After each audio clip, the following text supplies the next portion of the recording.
Hey everybody. Okay, today I'm going to record our read aloud. Some days I will record it and then post it, or some days I will read it with you guys on live.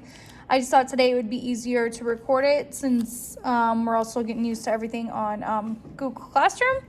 So our story today is called The Exceptionally Extraordinary Ordinary First Day of School, and our author is Albert Lorenz.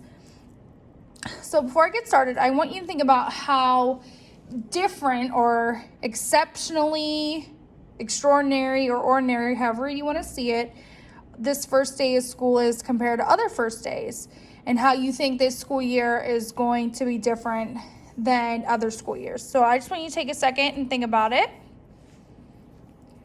Okay, and then after you think about it, I want you to look, just by looking at the title page.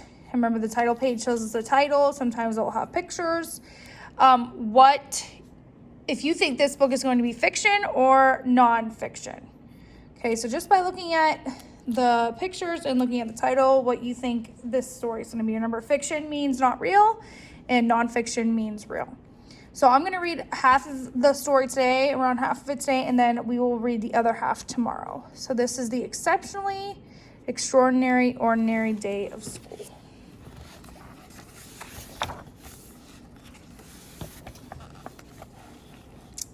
"Welcome to school, everyone," said Mrs. Dewey, the librarian. "What do you think about the new murals that were finished over the summer? Before we discuss them, let's all welcome your new classmate, John. Where did you move from, and how do you like our school so far?" "Well, I came from pretty far away. We had to travel down crocodile-infested rivers, fly in hot air balloon across a vast jungle filled with wild beasts, and then hire a car to get here," said John. "But I like it. It's ordinary enough. That is what my family is looking for. Ordinary." This is pretty similar to my old school, especially after my uncle painted these murals.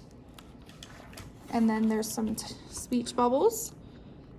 "Murals are one of the world's oldest art forms. Murals have been found in prehistoric caves and have been painted through the ages by many people, including the Greeks, Mayans, Egyptians, Chinese, and they are painted today.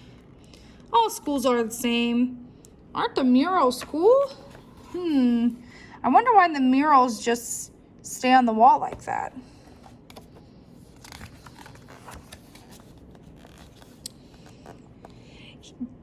"Did he?" asked Mrs. Dewey. "They seem so lifelike. Tell us, what was an ordinary day like at your old school?" "Well, here I walked to school, whereas before I had to take the bus. It was always a rowdy scene. Mary had a little fish, little fish, little fish. Mary had a little fish whose scales were orange and blue. She followed her to school one day. I want a fish. Hiss, P-U, burp.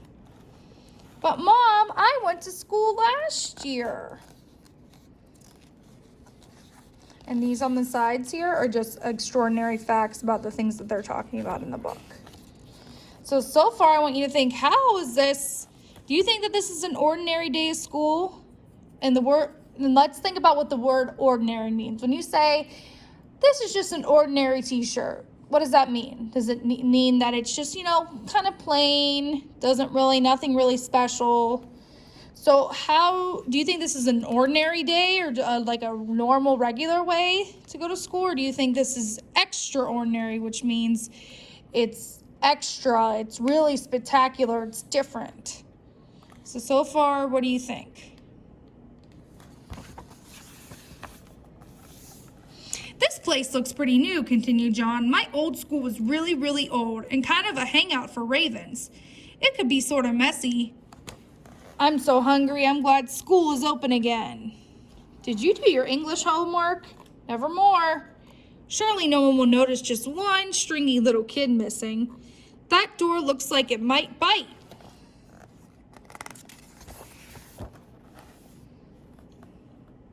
Our teachers welcomed us on the first day of school, just like here, but sometimes they made us sort of nervous. All the growling and lip smacking, there was always a kid or two who went missing. I mean, who didn't come back for day 2?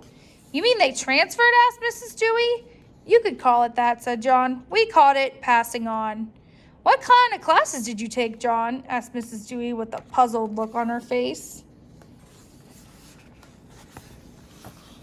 So John didn't say what happened to the kids at his school, but what can we guess, or what can we infer, which means making a prediction based on what he's saying.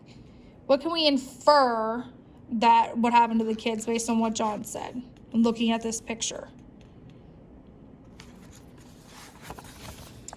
In our natural science class, continued John, we saw a lot of nature close up. Extremely close up, because Mr. Origins didn't believe in cages. We had to be careful not to get droppings on our test.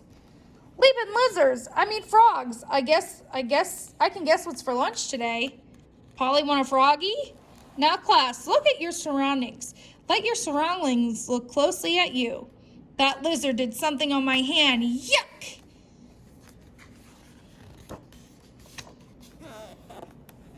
I guess the past can get a little crowded sometimes. History was my favorite class, said John.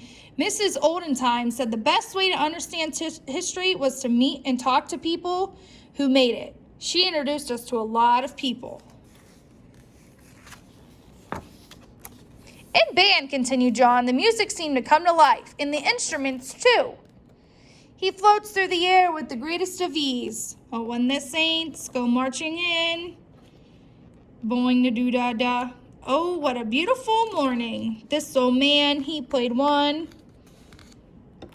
All right, so again, I want you to think about, do you think this is an ordinary day of school? Think about when you came to school last year. Are these things that you saw? All right, so we're going to stop there for today. We're going to pick up on this page tomorrow. So then today, after you're done listening to the story, I want you to do the first page in the exceptionally extraordinary ordinary writing on our Google Classroom.